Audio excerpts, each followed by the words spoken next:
Hi, this is MTV214. Thanks for stopping by the channel, staying subscribers new and old.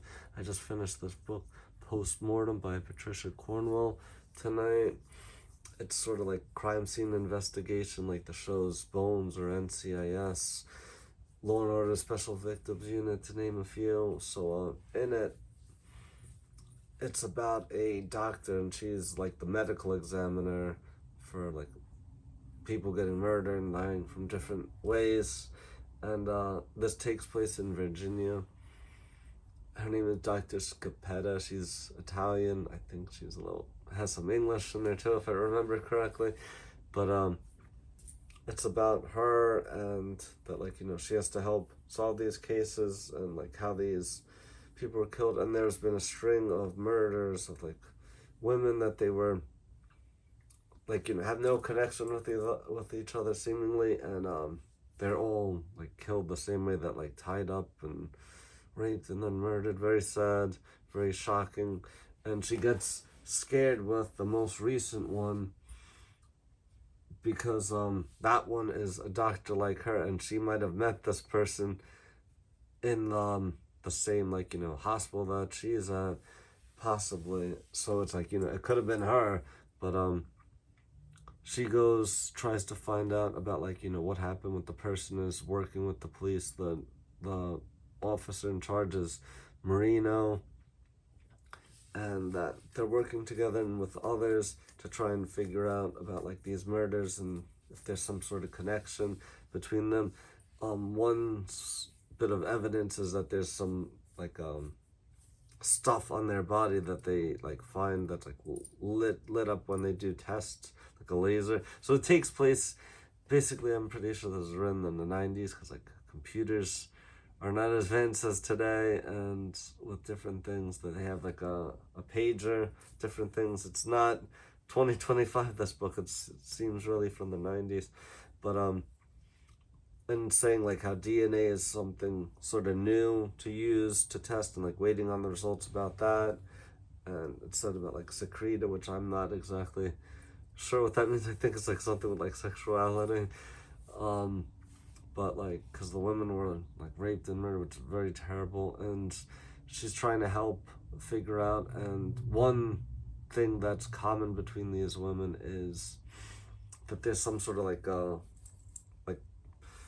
like grease paint or something, like some sort of chemical that's on them, and they try and figure out, and they think it's like bora wash hand soap, which is in a lot of different places there, and it doesn't really give any help because like a lot of businesses use that brand. She tried to reach out to the supplier, and like, different things. She's also dating and like the district attorney of that area as well, and like stuff happens with that. And he's actually like thought that it could be him as the person with these murders. Like different evidence comes.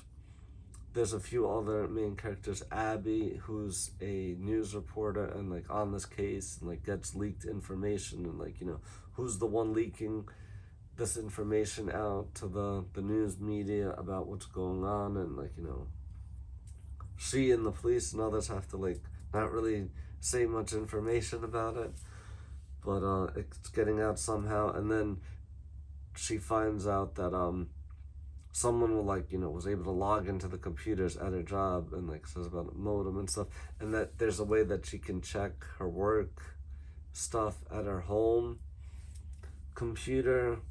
And that, like, she's not sure how, but like somebody was able to like log in and figure it out.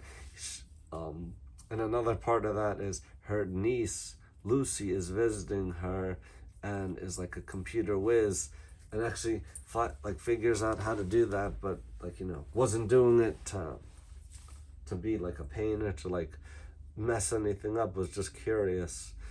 And but like, says she didn't do it, so they have sort of like a spat about that. And that, like, they're looking for the person who's the murderer, and what connects them. There's like, a few different women, and it's like, what's the same about these? So in the book later on, they think that, okay, like, she's looking at the police records, well, like 911 records of like who called, and that's like one way that thinks that, oh, like, there's a connection between these women because they're in different parts of the city, they don't know each other or anything. And then let's figure out it's someone that's like, working at the like the call center for 911, like phone operator, that's has a part to play in this, and that like Marino, the officer, recognized the voice when she like replayed tapes of the audio recording of that. But because the person that's like that, they're civilian and they do sort of different work. They work like police dispatch as well as the 911 operator. And so it's like, he recognized the voice but wasn't sure. And then he's going, so she's home at night, sort of worried, can't sleep. And then the murderer actually goes into her house and, like, gets in through the office window. That's how the murderer has been able to get into different people's houses, like women that live alone, get in through an open window at the back of the house or somewhere. And Marina, the officer, was like keeping an eye out on her house. And then, like, she has a gun, but she didn't know. She forgot to load it. So what happens is that, like, Marino comes to her rescue and shoots the killer, and the killer ends up to be the radio, like, 911 operator. And it was just a young guy, like 27. Like, he's killed at least like 3-4 women, and he was gonna go after her. He tried to get the news reporter, but it was like the news reporter's sister was visiting, so I think it was like sort of an accident. So that he was trying to get her, but her sister was there and she was out of town. So, but he ends up, like, getting killed by the cop Marino, and they have to, like, move on with their lives. But that killer could have killed other people over the years at other places. He like drove a big rig and did different things over the years, so there's other murders he could have committed that don't really know. It was a definitely interesting book. I haven't watched those sort of shows in some time, but I used to watch like NCIS with my dad, and I remember also I watched sometimes the Law and Order Special Victims Unit, as well as the show Bones. So I watched some like crime scene investigation shows, and this is, I'm pretty sure, from before that, from the 90s. I'm pretty sure. But it was an interesting book. I definitely would suggest to check it out. It would be cool made into a film if that ever happens. I actually got this book from a customer, so I'll have to call the lady back and thank her and tell her how I enjoyed the book. Well, thanks for watching. Subscribe, comment, like, share. Have a great rest of your week. Take care.